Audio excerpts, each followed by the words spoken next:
Manuel danse sur le générique. J'adore ce générique. Salut tout le monde, salut Manuel, salut Augustin. Salut. Bienvenue dans un sujet de Manuel. Bienvenue dans un podcast qui sera tourné autour de l'idée de Manuel, auquel on adhère beaucoup avec Augustin, sauf qu'on savait absolument pas comment formuler ce qu'on voulait dire sur le sujet. Donc on a dit à Manuel, tu vas manager les 4 points, c'est ça ? 4 points, t'as noté Manuel ? J'ai noté 4 points dans mon raisonnement, mais... Sur un sujet qui peut quand même porter à débat, c'est l'autodiscipline. Aujourd'hui, on va parler de comment bien se fouetter pour pouvoir avancer et mener notre route vers nos objectifs, c'est ça ? Est-ce que j'ai tout suivi jusqu'à là ? On aurait dit un slam de Grand Corps Malade, mais c'est un peu ça, ouais.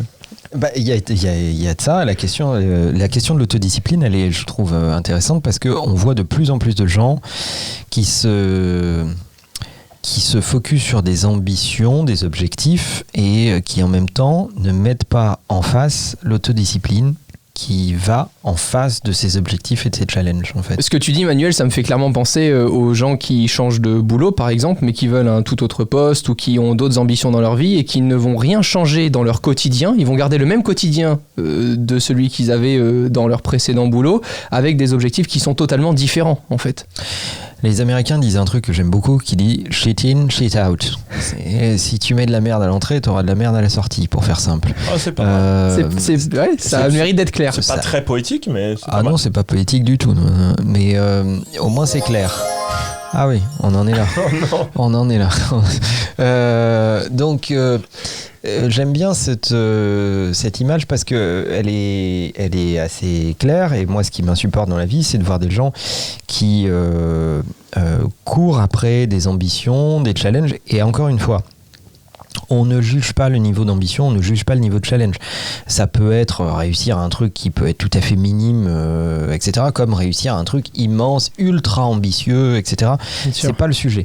Le niveau d'ambition n'est pas le sujet. Et on mélangera pas d'ailleurs non plus la valeur, parce qu'au final, tu peux avoir de super belles ambitions et autres sans que ça ait de rapport avec de chiffres, avec... Oui, bien sûr, c'est pas forcément économique. Bien sûr. Ça peut être pour te réaliser, enfin, peu importe.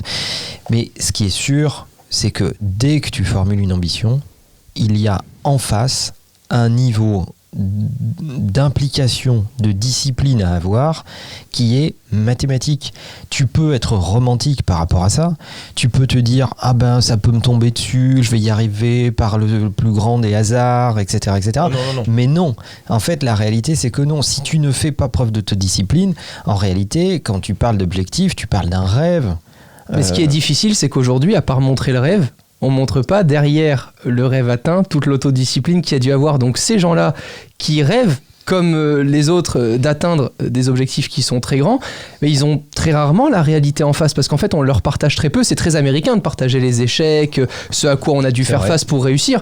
Aujourd'hui, quand on voit des gens réussir, on voit juste leur réussite. Alors et du coup on a du mal à s'imaginer par là où il faut passer en termes d'autodiscipline. Moi j'aurais comparé ça, alors c'est très très bête, mais tu compares ça aux sportifs de haut niveau. C'est-à-dire qu'un mec comme Federer, il reste pas jusqu'à 40 ans dans le top 10 mondial sans autodiscipline. Mais je pense que c'est très comparable à ça. C'est-à-dire que tu réussis pas un objectif dans le business si tu te mets pas des barrières, un régime, mais qui soit pas forcément alimentaire, mais un régime de vie sur tes notifications, sur plein d'autres choses.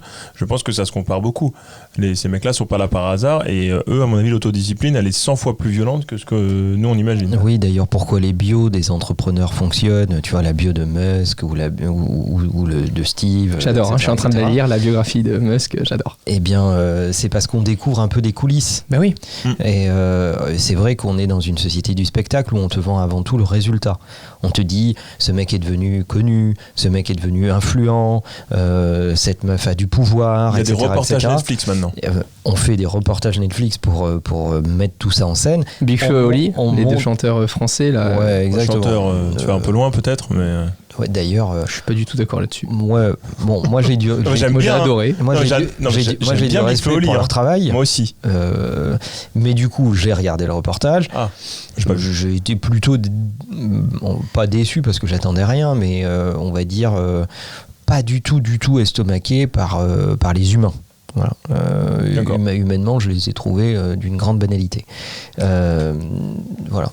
Et bim. Okay. Mais bon, peu importe. Leur travail est remarquable.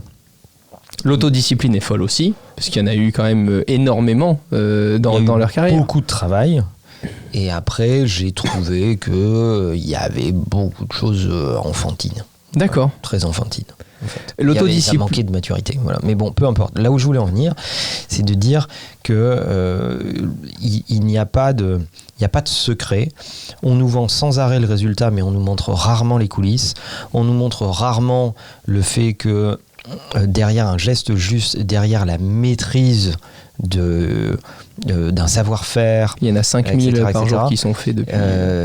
Il y a énormément de travail. La première chose que tu m'as dit quand on s'est rencontrés, parce que au fur et à mesure du temps qu'on a passé ensemble avec Manuel, au bout de quelques mois, tu me faisais faire la même chose par email, tout le temps pareil. Et au bout de 2-3 mois, je me souviens, je dis à Manuel, c'est bon, j'ai compris comment on faisait ça, je peux passer à autre chose. Et il me dit, il n'y a que lorsque tu as tapé sur le marteau des milliers et des milliers de fois pendant des dizaines d'années que tu sauras exactement où taper et à quel moment dans 20 ans. Donc tu vas le faire encore très longtemps avant d'être persuadé de pouvoir décider de quand est-ce que tu vas le faire ou quand est-ce que tu vas le faire à quelqu'un d'autre. Exactement. Et ça m'a marqué parce que finalement, je prends du plaisir aujourd'hui à taper sur le même marteau tous les jours et à me dire dans 20 ans, je serai tellement peut-être performant à taper exactement au bon endroit au bon moment et avec la bonne maîtrise, mais c'est exactement comme ton exemple avec Federer. Quand tu le vois une fois et qu'il loupe une balle et que tu es en mode comment il a pu louper ça, c'est juste aberrant de penser une seule seconde que s'il avait pu faire différemment, il l'aurait fait tellement il est entraîné. Bien sûr, et c'est beaucoup d'entraînement, beaucoup de répétitions. C'est une vie de discipline, d'abnégation, de répétition, de sans arrêt répéter les mêmes routines, les mêmes habitudes, etc. Et d'ailleurs, est-ce que tu t'ennuies pas après ? C'est ça ? En fait, on va pouvoir en parler, mais déjà, si on veut caractériser l'autodiscipline, moi je dirais que c'est pas du tout un truc qui est codé. Tu n'es pas avec ou sans, quoi. Ouais, exactement, c'est pas codé en toi, c'est pas génétique, tu peux le décider. Après, ton caractère fera que c'est plus facile ou plus difficile d'être très autodiscipliné, dépendant de tes objectifs, mais c'est quelque chose que tout le monde peut apprendre. Exactement. Et mettre en place. C'est quelque chose que tout le monde peut surtout décider, et c'est ensuite quelque chose que tout le monde peut apprendre, parce qu'il y a des vraies méthodologies, et si tu t'y tiens, c'est parfaitement atteignable. Et la question est une question de volonté. Et on arrive à mon premier point, c'est que dans l'autodiscipline, le premier point, c'est la volonté. Et tu as deux comportements face à la volonté. Il y a les gens qui attendent que ça leur tombe dessus, qui disent « Non, mais ça, je ne veux pas le faire. » Ok ? Il est rare ce point-là. Par exemple il y a des gens qui disent je ne veux pas me réveiller à 5h du matin tous les jours. Oui, non, mais ça, oui, mais parce qu'ils estiment que sans faire ça, ils y arriveront quand même. Exactement. C'est ça le gros problème. Alors non, pas forcément. Moi, je pense qu'il y a des gens qui disent je veux pas me lever à 5h et ils savent justement que de ne pas avoir ce rythme-là et d'avoir un peu moins d'autodiscipline, ça peut les desservir. Je pense qu'il y a des gens qui sont très conscients de ça, qui se disent... Attends, on va préciser les choses. Je ne dis pas que tout le monde doit se lever à 5h du matin. Ça dépend de tes ambitions, de ce que tu as à faire. Donc, il y a des ambitions qui ne requièrent pas ce sujet et il y a d'autres ambitions qui le requièrent. Okay, ouais. Donc, à un moment, si tu es boulanger, ça va être très compliqué de te lever à 11h. C'est sûr. Tu vois. Donc... Tu pourras toujours essayer, mais tu vendras moins que celui d'à côté, quoi. Voilà, tu peux le tourner dans tous les sens. À un moment, il y a quand même un problème. Et bien, c'est exactement la même chose avec l'entrepreneuriat ou avec tes projets. Il faut avoir l'humilité de dire que il y a des gens qui ont essayé pendant des milliers d'années avant nous. Il y a quand même des trames, des patterns qui sortent de ça, ou philosophiques, ou méthodologiques, ou intellectuels. Et tu peux te dire... Je suis plus intelligent que la majorité des plus intelligents de ces 1000 dernières années et je vais trouver une autre façon de faire, ou tu peux juste dire je vais gagner du temps, je vais appliquer la méthode qui a fait ses preuves depuis 1200 ans et c'est mon niveau de maîtrise dans cette méthode qui va faire ma différence. Donc avant de parler d'autodiscipline, on peut surtout parler le fait d'être réaliste. Parce qu'en fait, beaucoup de gens peuvent écouter aussi ce podcast en se disant « Ah, ils ont raison, je vais être autodiscipliné, je veux lancer ma plateforme comme Mark Zuckerberg et je vais faire la même chose. » Non, mais il y a ce côté de justement de réalisme dedans. Parce que si tu commences à ce que tes ambitions et tes objectifs sont pas du tout en accord avec ce sur quoi tu es prêt à travailler dans ton autodiscipline, bah tu n'y arriveras jamais ou tu seras souvent déçu. Après, ça peut te tomber dessus. Ça veut dire que sur le côté, ça peut tomber dessus. C'est que tu te dis, bon, bah là, je suis dans mon taf, j'ai pas plus à faire que ça, j'ai pas besoin d'être autodiscipliné parce que je suis dans une routine. Ça peut arriver. Qui te suffit, Qui te comme suffit, disait ça arrive, Gainsbourg. ça C'était Gainsbourg, non, qui disait ça. Qui disait, je trouve que la bêtise, ce sont les gens qui disent ça me suffit. Ouais. Ils n'arrivaient pas à comprendre. Et moi, quand je découvre des gens, qu'on discute et qui me dit qu'il est très heureux, je le crois. Mais alors la phrase de ça me suffit, je n'arrive pas à comprendre que son cerveau. Pour l'instant, ça lui suffit. C'est des gens. Mais ça ne suffit jamais. Bah si, il y a des gens. T'as toujours envie que tes projets. Mais c'est ça qui est fou. Tout le monde n'est pas toi. Non, mais je ne suis pas tout le monde non plus. Je n'ai pas cette prétention-là. J'en venais à un fait en disant ça peut te tomber dessus ou tu peux te dire je change. Mais typiquement l'histoire du mec de McDonald's, c'est-à-dire que le mec il avait sa routine, il vendait des machines à crème. Mais ça lui suffisait pas. Il avait tout le temps envie de voir plus haut. Oui, non, mais le mec, mais il allait voir. Il voulait vendre plus. Il voulait vendre ses inventions qui étaient pas ouf et que. Il voulait vendre au plus grand nombre. Ce mec s'en foutait de savoir quoi vendre. Il a juste trouvé qu'est-ce qu'il pouvait vendre au plus grand nombre. Pas ça lui est vraiment tombé dessus. Il vendait des inventions qui étaient nulles et il pensait qu'il allait réussir. Le fondateur, allez voir le film Le Fondateur, il est vraiment fou. Et il y a ce truc-là qui lui tombe dessus et à ce moment-là, il se dit ah non, c'est plutôt ça que je dois faire, c'est autre chose. Et là, je me donne à fond. Mais ça lui tombe dessus, donc ça peut arriver quand même. Ça va être intéressant parce qu'après, avec les autres points de manuel, on va voir comment justement tout ça se marie parfaitement bien. Et en fait, si j'essaye de nous faire réfléchir sur cette question, le premier point effectivement c'est la volonté. Et il y a deux attitudes par rapport à la volonté. Soit tu attends qu'elle te tombe dessus, soit tu la génères. Au fond de toi, il y a toujours une voix qui te dit je sais que c'est ça qu'il faut faire.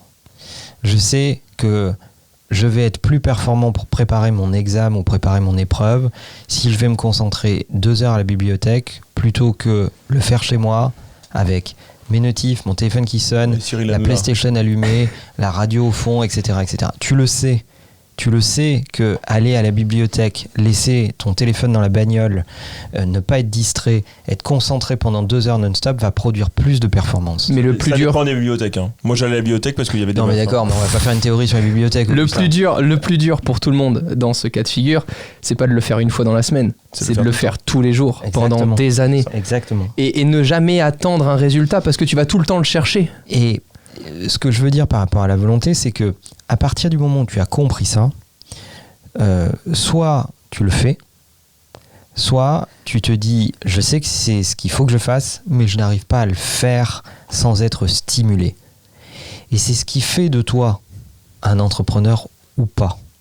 Un entrepreneur a la force intrinsèque qui vient de lui de faire un truc qui ne lui est pas naturel, mais dont il sait qu'il produit un meilleur résultat. Il va s'auto-convoquer. Alors que quelqu'un qui n'est pas vraiment un entrepreneur, il a besoin qu'on le lui dise, qu'on le lui rappelle, qu'on l'engueule, etc. Alors c'est pas grave. Il faut juste l'accepter. Il faut l'accepter. Et au bout d'un moment, c'est pour ça que le mentoring existe, que on a tous, de mon point de vue en tout cas, le devoir de transmettre, etc. Parce que à force de transmettre ça à d'autres, ça devient un réflexe pour d'autres, ils deviennent meilleurs, ils le comprennent, ils l'appliquent, ils le transmettent à leur tour. Donc tu as besoin d'être accompagné là-dedans.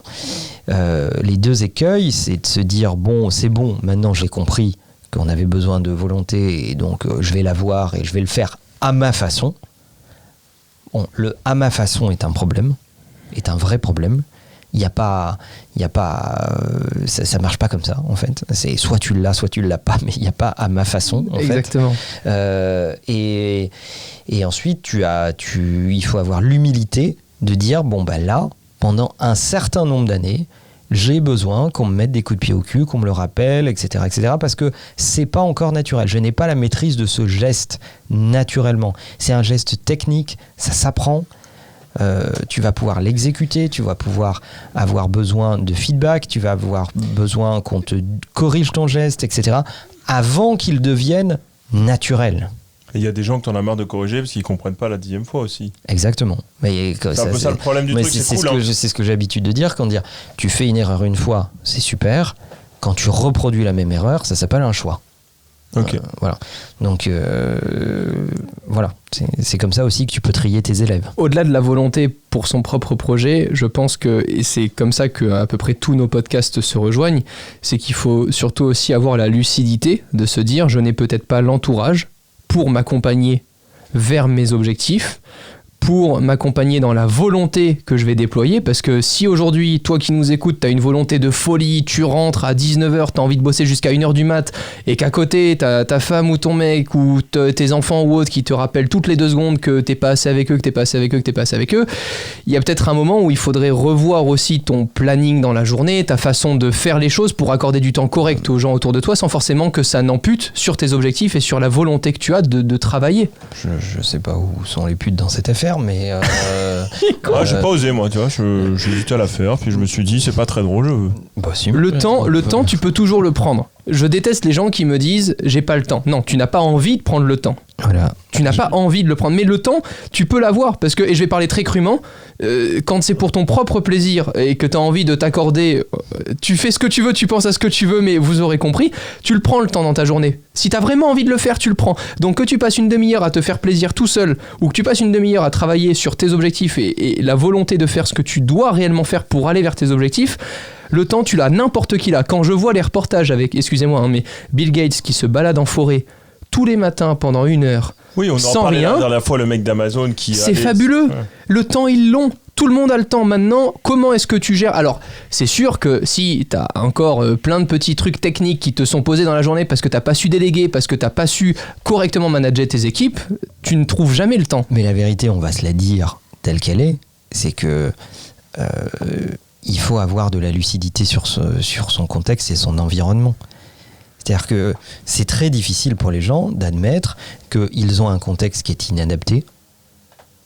Et on parle pas de matériel, hein ? Non. Non. Tu pourrais faire ton projet dans une cave avec papier, stylo, c'est pas le problème. C'est pas le sujet. Oui, mais ça, c'est le doux. Est-ce que mon contexte autour de moi me pousse à être dans une forme de volonté, de concentration, ou est-ce qu'il est plutôt distrayant, papillonnant ? Ça, c'est la première chose. Et la deuxième, c'est est-ce que mon environnement humain me pousse à exceller ou à me gargariser, c'est-à-dire je suis entouré de gens qui me disent que je suis formidable et ça nourrit mon ego d'entendre que je suis formidable, ça me fait gonfler mon ego comme un popcorn et je m'en réjouis, ou au contraire, est-ce que mon environnement il est régressif, c'est-à-dire que mon environnement me tire vers le bas et me dit oh là là c'est tellement formidable ce que tu fais, etc., c'est exceptionnel, etc., ça sort de la norme, sauf que la réalité c'est que ça provient de gens qui eux-mêmes ont absolument zéro volonté, zéro ambition. Donc de toute façon, ce commentaire, par définition, tu le disqualifies. Et si je peux donner le raccourci, évidemment, pour être autodiscipliné beaucoup plus rapidement, eh bien, c'est comme au ski, quand tu veux aller plus vite, eh bien, plutôt que de te mettre derrière les piou-piou qui de toute façon sont moins bons que toi, tu vas tout le temps aller vers une team qui skie beaucoup mieux que toi, pour que tu sois frustré de ne pas être aussi bon qu'eux. Et si demain tu veux être autodiscipliné du jour au lendemain, eh ben le meilleur conseil, c'est d'aller rencontrer des gens qui sont déjà autodisciplinés, plus autodisciplinés que toi, et d'essayer de te créer une routine pour que ces gens-là t'imposent leur autodiscipline. Parce qu'au départ, quand j'ai rencontré Manuel et qu'il faisait tous ces trucs via Agenda et qu'à chaque fois il me disait la phrase « Moi tu sais, tant que c'est pas dans Google Agenda, ça n'existe pas », que je me pointais au rendez-vous sous la pluie et que le mec, il était pas là du tout, qu'il était à l'autre bout du monde. J'étais en mode « Mais je t'ai envoyé un texto il y a 2 semaines ». Mais qui envoie un texto pour donner un rendez-vous ? Moi, c'est pas dans Google Agenda, ça n'existe pas. Et ben le fait d'être entouré de gens comme ça, ben aujourd'hui, il n'y a plus rien qui sort de ma vie sans que ce soit marqué dans mon Google Agenda. Mais c'est cette autodiscipline dont j'avais, et je dis bien j'avais besoin, pour atteindre les objectifs que je m'étais fixés et que je veux atteindre. Mais ça demande de se faire mal. Tu peux en témoigner. C'est horrible. Tu peux en témoigner, c'est dur. Sur quoi c'était dur, toi ? Les deadlines. Coup, je voulais faire la suite de la comparaison. Et du coup, sur les pistes de ski, ça sert à rien d'aller en hors-piste en se disant ça va plus vite. Ah non, il y a des cailloux et tu finis comme Schumacher, quoi. D'accord, bonne vanne, ça roule. Je sais pas si ça roule. Qu'est-ce qui m'a fait le plus mal, c'est surtout sur les deadlines. J'avais une conscience de deadline. J'étais déjà sérieux. On va dire que j'étais sérieux, mais j'étais pas autodiscipliné. C'est-à-dire que je pouvais dire je rends tel projet telle semaine, mais j'oubliais que dans les emails il y avait peut-être une date qui était marquée et qu'on était déjà 3 jours après. Voilà, moi, ça j'avais pas forcément cette idée-là. Je me souviens d'une anecdote. C'est que ce qui est souvent caractéristique des gens qui tu veux de l'eau, Emmanuel ? Oui, je veux bien. Je vais chercher de l'eau. Qui apprennent l'autodiscipline. C'est une expression qui existe beaucoup qui dit « je te le rends début de semaine ». Ou alors je te rappelle plus tard. Oui, ou je te rappelle plus tard. Non, mais tu te souviens de ça? Bis à Léo d'ailleurs. Léo Def, à chaque fois qu'on lui envoie un message ou autre, il me dit je te réponds plus tard et on lui pose la fameuse question. C'est quand plus tard? C'est ça, c'est ça. Et donc, début de semaine, moi je te répondais en te disant mais début de semaine ça n'existe pas, Romain. Donc début de semaine c'est lundi 16h ou mardi 18h ou c'est ce que tu veux. Et d'ailleurs ça surprend beaucoup aujourd'hui nos clients quand je leur dis je reviens vers toi vendredi avant midi. Ils sont en mode, d'accord, bah c'est très précis, au moins. Mais je trouve qu'il n'y a rien de plus frustrant que de dire je reviens vers toi vendredi et que vendredi à 9h t'as un message de ton client, vendredi à midi t'as un message de ton client, vendredi à 15h t'as un message de ton client et qu'en fait t'as l'impression d'avoir fait du mauvais boulot parce que tu le rends qu'à 17h. Finalement t'avais raison. Tu l'as rendu vendredi. Mais le fait de ne pas être autodiscipliné en t'imposant des règles qui font que tout le monde est dans un cadre ultra compréhensible et qui savent exactement où vont tel et tel projet, encore une fois, on parle beaucoup de boulot, mais c'est pareil dans le perso. Moi, ça m'insupporte, les gens qui me disent « Ouais, on se voit en fin d'après-midi ». Et ils attendent 17h ou 17h30 pour te dire où est-ce qu'ils se voient et à quelle heure. Je sais même pas ce que c'est la fin d'après-midi d'ailleurs. C'est débile, mais ça dépend des gens. Ouais, alors horrible. De toute façon, il faut comprendre que tous les trois, on a des jours dans notre vie, mais les week-ends, les semaines, tout ça, ça n'existe pas. Parce que quoi qu'il en soit, même quand on peut... Moi, un peu plus que vous, je pense les week-ends. Un peu plus, pas tellement, mais un peu plus. Tous les clients qui reçoivent... Le jour du Seigneur quand même. Tous les clients qui reçoivent un email le lundi à 8h, je l'ai pas écrit lundi à 8h. Hein. Je l'ai écrit un dimanche, en plein après-midi. Et tu l'as programmé pour le lundi à 8h. Évidemment. Non, je m'adapte à tout le monde. Je comprends que tout le monde n'a pas la volonté de travailler le week-end ou autre. Et moi, je sais qu'avec les objectifs qu'on a, il faut que je travaille un petit peu plus que d'autres. C'est tout. Ça fait partie des premiers trucs que je dis. Moi, il n'y a pas de jours fériés, il n'y a pas de week-end, il n'y a pas de machin. Il y a des jours où tu performes, il y a des jours où tu te reposes. Et que ce soit un dimanche, un lundi, un mercredi, peu importe. Il y a des jours. Alors après, il ne faut pas nier la réalité. La réalité, c'est qu'il y a des moments où tu as plus d'interaction avec les autres parce qu'ils sont eux-mêmes disponibles et là, etc.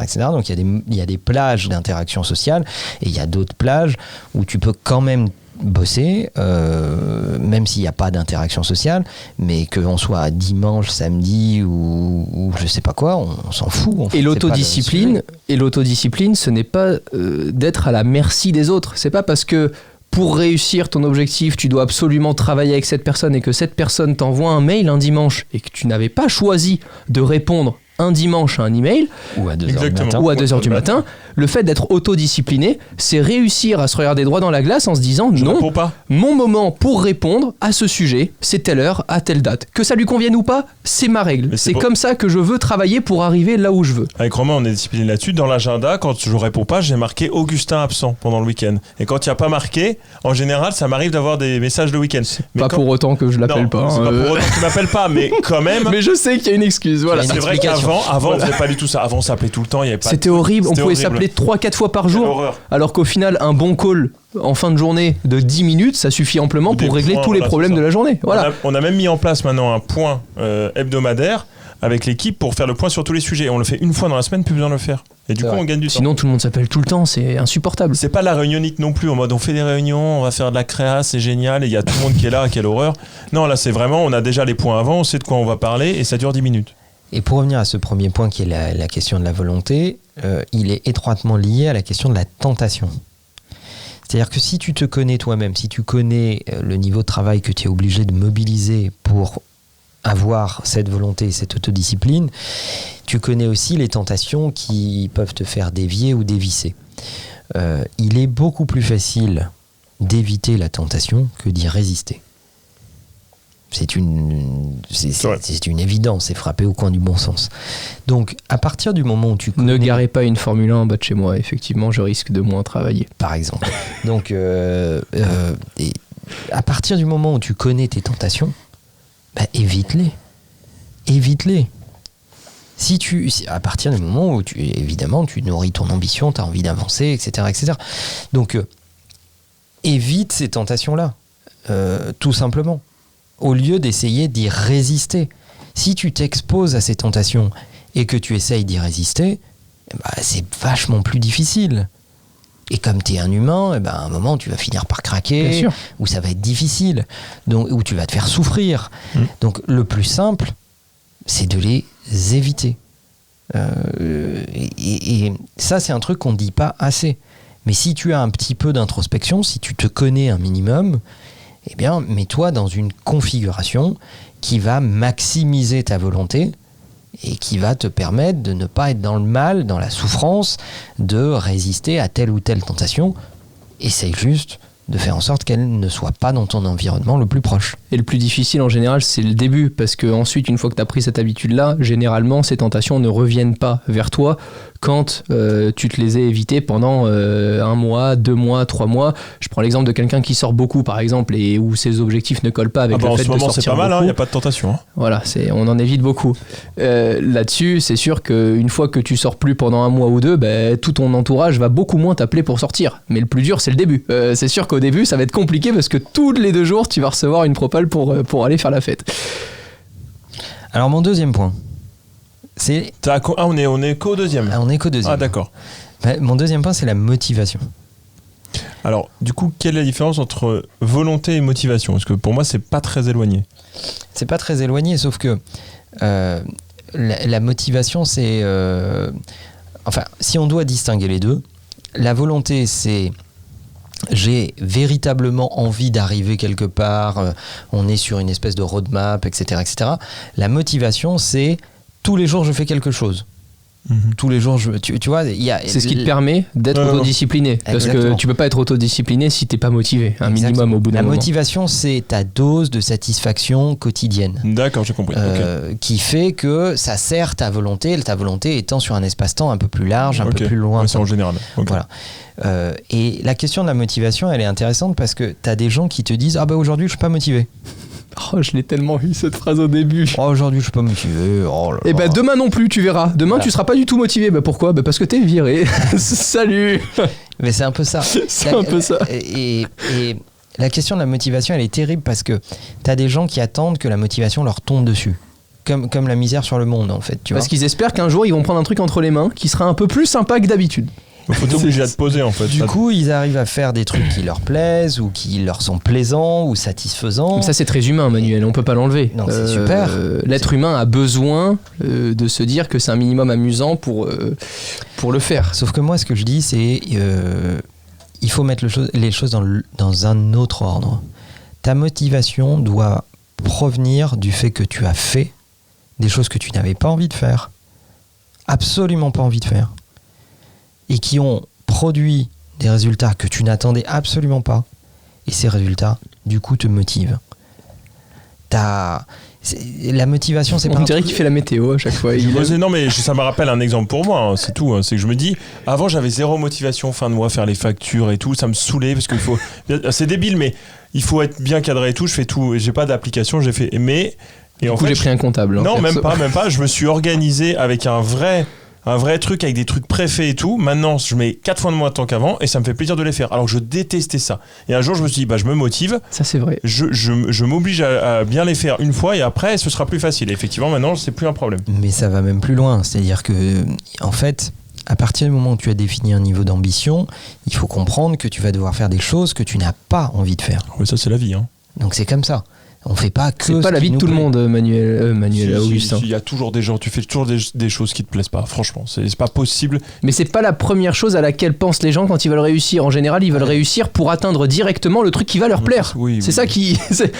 Et en fait, tu vas devoir bouffer de la merde. En fait, tu vas devoir faire des trucs qui te plaisent pas, tu vas devoir faire des trucs qui te motivent pas, ou dont tu trouves pas du sens, tu trouves pas de plaisir, tu trouves même pas d'envie à les faire. Et en fait, ce qui va devenir important, c'est que ta motivation va provenir du fait que tu les fais et que tu vois des résultats se construire. Pas le contraire. Si tu attends d'être motivé pour les faire, alors tu ne les feras jamais. Si tu les fais et que tu vois des résultats que tu n'attendais absolument pas et que tu pensais totalement inimaginables que tu n'aurais jamais considéré comme possible. Puis, excusez-moi, là, c'est de là où naît la motivation. La satisfaction que c'est que d'avoir fini quelque chose de super chiant, où t'arrivais pas à te motiver, etc. Genre ça fait vraiment plusieurs jours que c'est dans ton truc de rappel, etc. Tu le finis. Finalement, ça t'a pas pris tant de temps que ça. Alors que c'était chiant. Et cette satisfaction, et quand cette merde revient, eh ben, elle te fait plus peur. C'est ce qui fait que plus la motivation est là, plus t'arrives à surmonter des choses difficiles, mais plus tu peux du coup faire de plus en plus de choses difficiles et accéder à ton objectif qui est plus grand. Oui, ou que ce soit un truc très chiant, tu vois. Ça m'arrive tout le temps à la fin des podcasts. À la fin, je suis super content. C'est vrai qu'au début, à chaque fois qu'on parle d'un podcast, on a du mal à trouver un sujet. Et quand on le finit, on est super content de ce qu'on a fait. Ouais, je sais pas, après c'est aux gens de dire, hein, mais ça se trouve c'est nul. Hein, mais... Hashtag takeout sur Twitter. Voilà. Ouais. Mais bon, la question de la motivation, c'est un sujet important parce qu'il y a trop de gens qui attendent d'être motivés pour faire les choses, alors qu'en réalité, il faut faire les choses pour être motivé à les faire. J'ai un mood, je suis pas dans le mood de le faire là. Exactement. C'est tellement... Terrible. Oh là là, en ce moment, j'ai tout ça. À chaque fois, j'ai ça. Je ferai plutôt ça demain, je serai plus dans le mood. Alors, mon troisième point, c'est la question des émotions. On dit toujours dans le business qu'il faut se méfier de ses émotions. Moi, je pense... On dit même qu'il n'y en a pas. Qu'il n'en faut pas. Exactement. Moi, je pense tout le contraire. Parce que quand tu réfléchis, tu vois, c'est vraiment évident. Le business est généré par des humains. Les humains, c'est des êtres irrationnels et émotionnels, même pour les plus mauvais d'entre eux sur la question émotionnelle. On a à la fois un cerveau et à la fois des rationnels, je veux dire des raisonnements, et à la fois des émotions. On vit des choses qui nous touchent plus ou moins. Si tu te méfies de tes émotions, tu te méfies en fait d'une partie de toi-même. Si tu te méfies de tes émotions, t'es en train de renier une partie de ce qui te constitue. Mais même si tu as envie de suivre de temps en temps tes émotions, il faut bien que tu les bloques à certains moments. Je pense en fait qu'il ne faut pas considérer que ces émotions nous donnent des ordres, mais il faut considérer que les émotions nous donnent des indications. D'ailleurs, on dit ce truc, je le sens comme ça. Oui. Je le ressens comme ça. Mon feeling, c'est ça. Tu vois, ça, c'est pas le cerveau. Ça se passe dans ton ventre. Dans ton ventre, tu sens que ça, c'est juste, en fait. Il y a aussi des indications qui peuvent paraître techniques. Même si tu sens super bien un client pour une opportunité ou autre, il y a quelque chose qui est factuel. Soit il a le budget qui permet de faire ce qu'il veut faire ou pas. Enfin, tu vois, il n'y a pas que de l'émotion au bout d'un moment. Il y a des clients, tu les sens ou tu les sens pas, même s'ils ont du budget. Je suis désolé. Exactement. Moi, vraiment, ce que je dis... Il y a des clients, je t'ai toujours dit, il y a des gens avec qui on a travaillé ou des gens où je te dis, ça je le sens, ça je le sens pas. Même si la personne est compétente, tu penses qu'elle peut être incroyable, tu dis, je le sens pas. D'ailleurs, maintenant, dès qu'il me dit que je le sens pas, la personne ne passe pas le pied de la porte parce que j'ai beaucoup trop bouffé à chaque fois où je voulais essayer d'avoir raison, d'ailleurs. Voilà. Il n'y a pas que le rationnel qui compte. Évidemment que le rationnel compte et qu'il ne faut pas l'oublier. Mais l'émotionnel te donne aussi des indications. Et en fait, je trouve qu'il y a cette espèce d'habitude à nous laver le cerveau pour nous dire il faut enlever les émotions de toute décision. C'est pas vrai. Il faut évidemment driver nos décisions par des éléments rationnels, mais il faut les enrichir de ce que l'on ressent. Et quand on ressent un truc, même quand il nous paraît étrange, jamais vécu, étonnant, inédit, etc., il faut écouter ces indications. Ces indications, elles sont là pour nous dire quelque chose. Elles sont là pour compléter le raisonnement. Si rationnellement tu produis pas de résultats, évidemment tu vas pas continuer. Si rationnellement tu produis des résultats et que émotionnellement on te dit il faut que tu ailles encore plus loin, encore plus dans tes retranchements, encore plus dans tes limites, etc., eh bien, peut-être qu'il faut écouter ça. Peut-être qu'il faut écouter ce que ton rationnel ne connaît pas encore, mais que ton émotionnel te pousse à faire pour te surpasser. Il y a des choses qui ne s'expliquent pas toujours. Mais je pense que tu ressens, en fait. Je pense justement que le côté rationnel est le plus facile à gérer. Oui, je suis d'accord avec toi. Ce qui pour moi est le plus difficile dans le milieu professionnel, c'est d'écouter ses émotions parce que c'est celles qui font le plus mal. C'est la voix qui te dit le matin quand t'as envie d'appuyer sur snooze et de pas partir au boulot, qui te dit putain mais tu sais que c'est comme ça que tu dois faire, tu sais que c'est avec cette production-là que t'arriveras au résultat. Et le côté rationnel veut te dire regarde ton agenda, t'as quoi ? T'as 2 rendez-vous aujourd'hui, t'as le temps d'aller au studio, t'as le temps de produire. Et ton côté émotionnel a envie de te pousser. Mais pour moi c'est le plus dur à gérer au quotidien, parce que parfois rationnellement j'ai envie de me dire ça suffit, j'ai bien fait le truc, etc. Et mon cerveau, à chaque fois, le côté émotion me dit c'est pas aussi bien que d'habitude. Pourquoi tu fais pas aussi bien que d'habitude ? Et puis il y a un truc qui est très important, c'est que ton rationnel, il s'est construit sur ton vécu, ton contexte, ton éducation, ton environnement, tes bases familiales, tes bases socio-culturelles. Tu n'as pas le même rationnel en fonction de l'endroit où tu es né sur la planète, etc. etc. On t'a pas dit les mêmes choses, on t'a pas élevé dans les mêmes choses. Le rationnel, il est à la fois ton raisonnement, mais aussi le fruit de ton contexte. L'émotionnel, c'est une espèce d'indice qui échappe à tout raisonnement et qui te dit « Tiens, regarde par là, il y a peut-être de la valeur ». Et en fait, je pense que ce qu'il faut essayer de passer comme message, c'est de dire le rationnel nous dit qu'il faut faire ça, et l'émotionnel nous donne une indication complémentaire. Ton émotionnel, c'est ce qui se passe dans tes tripes, au fond de toi. C'est pas ce qui se passe dans ton cœur. Hein. Ton émotionnel, c'est ce qui se passe dans tes tripes. À certains moments, dans tes tripes, tu te dis, en fait, j'ai aucune raison particulière de rester ou de me séparer de cette personne, mais dans mes tripes, je sens que ça se passe mieux quand je suis avec cette personne que quand je suis pas avec cette personne. Je ne sais pas expliquer pourquoi. Ça me demande de me pousser dans mes retranchements. J'ai envie d'aller plus loin. Tu vois ce que je veux dire ? Mais je ne sais pas l'expliquer, mais je le sens comme ça. Et à partir de ce moment-là, il faut écouter cette indication. Parce que c'est paradoxal, mais la réalité, c'est qu'à partir du moment où tu écoutes ce paramètre, tu es toi-même beaucoup mieux, plus équilibré, moins dans la frustration, et donc tu atteins plus de résultats parce que tu te sens mieux, plus accompagné. Mais moi, non, mais après, on peut parler des émotions. Je déteste tout ce qui est hypersensibilité et compagnie, mais je suis quand même un gros émotif. Hein. Ça se voit, c'est pas très compliqué. Mais moi, je suis dans l'extrême contraire, c'est-à-dire que moi, je veux surtout pas trop écouter mes émotions. Parce que ça te flingue, sinon tu t'écoutes que ça, et que du coup, moi j'ai beaucoup plus de mal du coup à voir entre guillemets le rationnel. Ouais, mais t'es un peu un artiste aussi. Oui, les émotions que tu vas avoir, etc. T'as donné la réponse, Augustin. C'est quand tu dis tu n'écoutes que ça.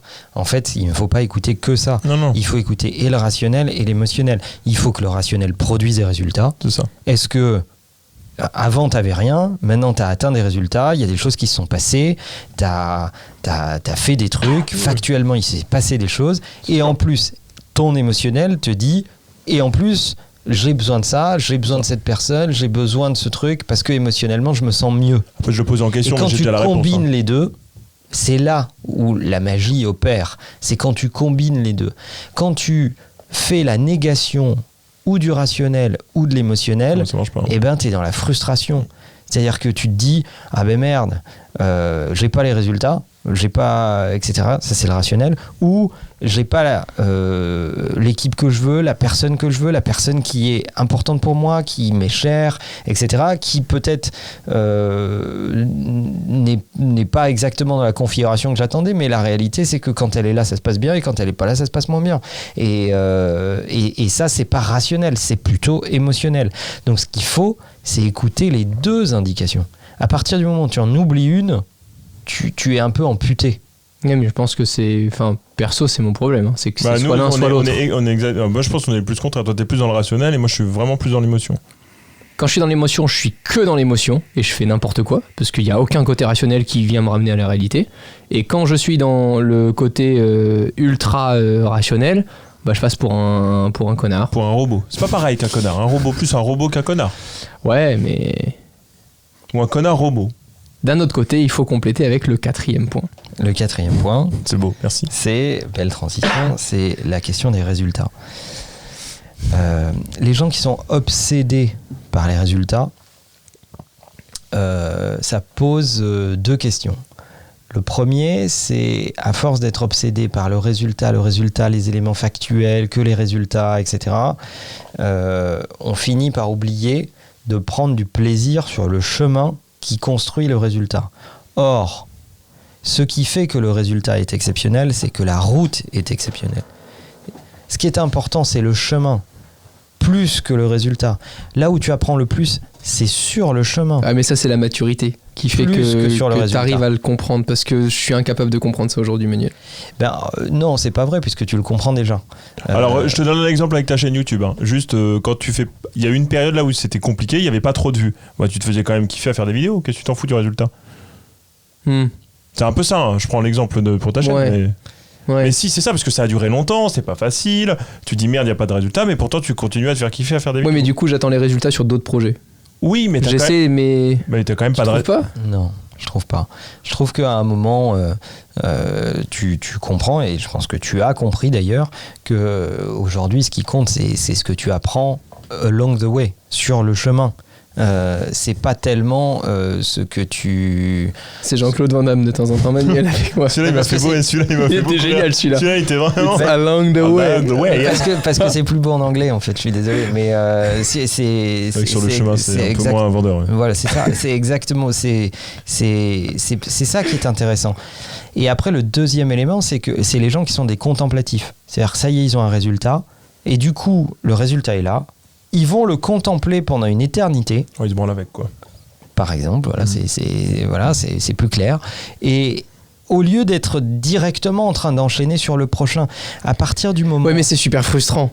Quand t'as bossé, quand t'as bossé pendant des mois Bien sûr. sur un sujet Mais t'as raison. qui sort, Ouais. au bout de 5 minutes, je suis en mode bon, et on fait quoi le mois prochain? Et genre, j'arrive pas Non, juste 2 ça, secondes. Je suis pas d'accord avec toi. Il y a des moments où tu. Quoi? Si, je reprends la chaîne YouTube, tu dis, oh regarde, c'est génial, on a fait tant de vues, et moi je suis pas là-dedans à regarder les résultats, je te dis, c'est cool, on passe au prochain.